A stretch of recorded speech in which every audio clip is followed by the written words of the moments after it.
A breeze blew through an open window of an old room. The room was falling apart.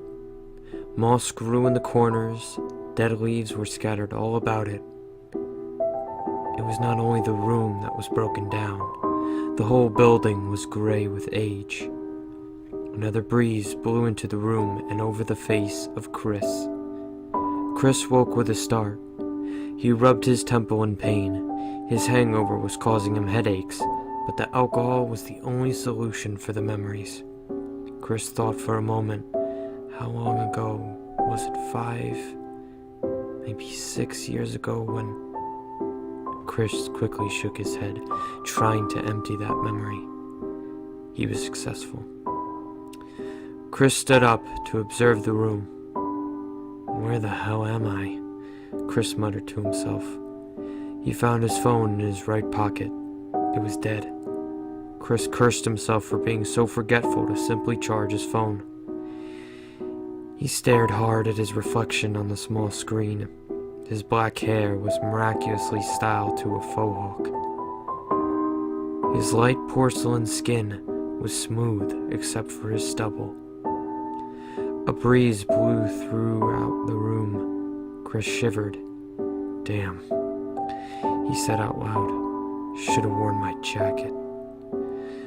A gust of wind whistled through the cracks of the drywall and broken window. Chris began to feel uncomfortable. He shoved his phone into his pocket and started to search the other. Chris found his trusty Gerber power frame fine-edge pocket knife, his officer badge, lighter, and his wallet. He opened his wallet blankly and took out a photo. The memories came back. It was exactly 6 years, 4 days, and 3 months ago. He was bringing his 7-year-old daughter Alice home from her school play. Chris had to go pick her up due to the snowstorm making it impossible to walk home. He had almost missed the play due to the fact that he had to work late. Alice entered her father's Vendo Toyota Corolla 2006, greeted by the warmth of the heater. You did great, honey, Chris said warmly, welcoming his daughter into his car. Thanks, Daddy, Alice replied, ecstatic to her father's approval. A sly smirk grew across her face. Did I do good to earn a hot cocoa? She asked eagerly. Chris looked at his watch. It was 5 to 8. He sighed and replied, Okay, fine. As long as you don't tell Mommy, okay? Alice nodded her head in agreement. Chris passed the turn to his house and started to drive towards the 7-Eleven down the road. He stopped at the stoplight. It turned green. He began driving until he felt an immense force hit him from his left and in front of him. He felt time slow down.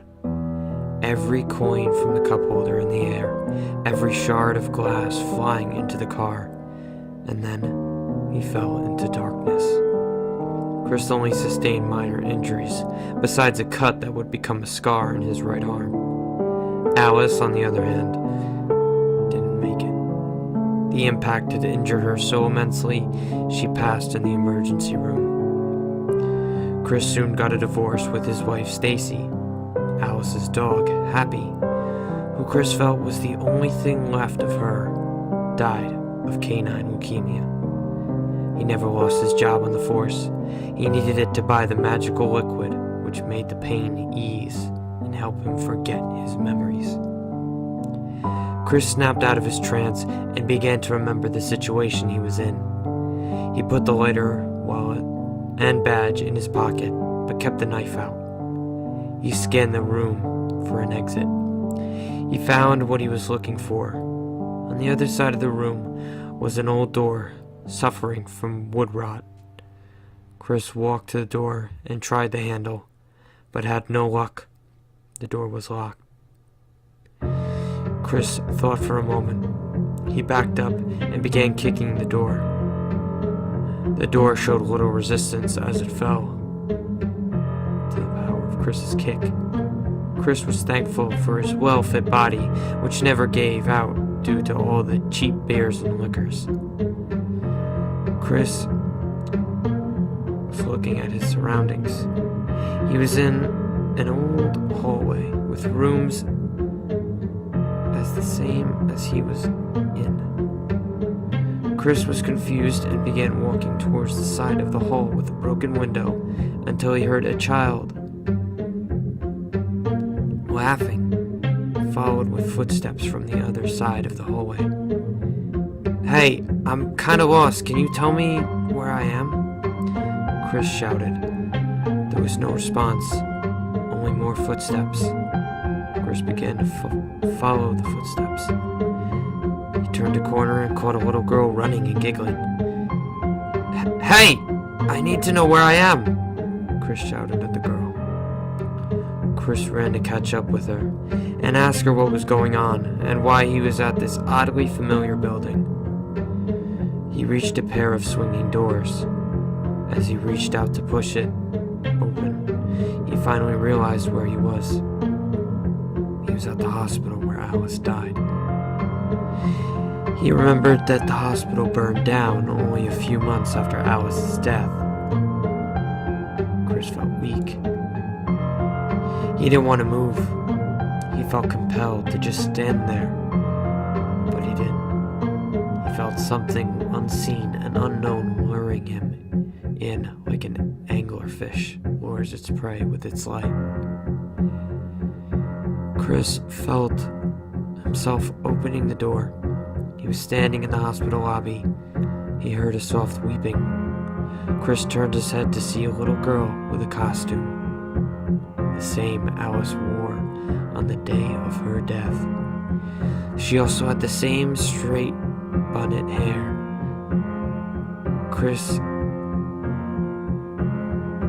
had become accustomed to brushing every morning to get the evil frizzy hair, as Alice called it, away from her head. Chris reached out to the girl, but before he could touch her, the sobbing stopped.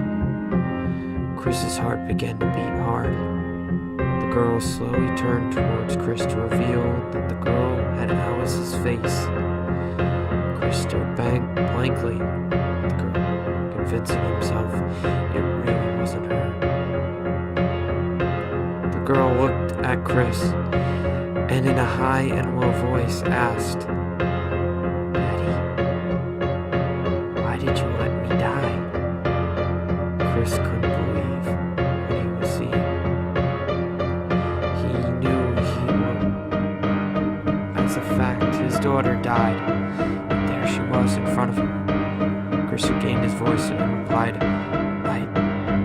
I didn't let... Liar! The small girl screamed. It was violently shaking the hospital. "You killed me! You promised you wouldn't let anything hurt me, and you killed me. I hate you," the girl said. Chris, recovering his strength, looks at the girl and screamed, I don't know what you are, but you're not my daughter." The girl began to become more and more disfigured and grotesque. When the transformation was complete, the girl looked dirty. Chris gauged on the horrible stench of death. He looked up and saw the creature had black hair covering its badly scarred face. Chris began to look at its body. The costume was shredded. The blue Cinderella dress was matted in blood. Chris then caught a glimpse of its arms. They stretched down to its ankles. Chris looked in awe as the little girl became a hideous monster out of a nightmare. With a powerful swing, the beast sent Chris flying into the hospital wall. Chris crashed into the wall. Chris lay there, his ears ringing. He slowly looked at the pocket knife lodged in his chest. His vision began to blur. Chris knew it had punctured one of his organs. Without thinking, he pulled the knife out with a grunt. He saw blood all over it. Chris closed his eyes and began to whisper, "Dear Lord, Please give me the strength to defeat this beast. And could you tell Alice? Daddy says he's coming. The beast snarled and it leaped towards Chris. Chris lifted the pocket knife, staggering to stand. He lifts the knife and plunged it into the beast's chest. The beast screamed out in agony, and with one last screech, it disappeared. Chris smiled. He knew he was at peace. Chris woke up in his house in a cold sweat. He looked to his left. He sighed. Stacy was still sleeping. He didn't remember what had freaked him out in his dream, but almost on impulse, Chris got up out of bed and went to Alice's room. She was sound asleep when he left the room. He felt a breeze. Chris turned around to see his window was smashed. Chris froze in his steps. Chris looked at it in horror. It looked at him and smiled.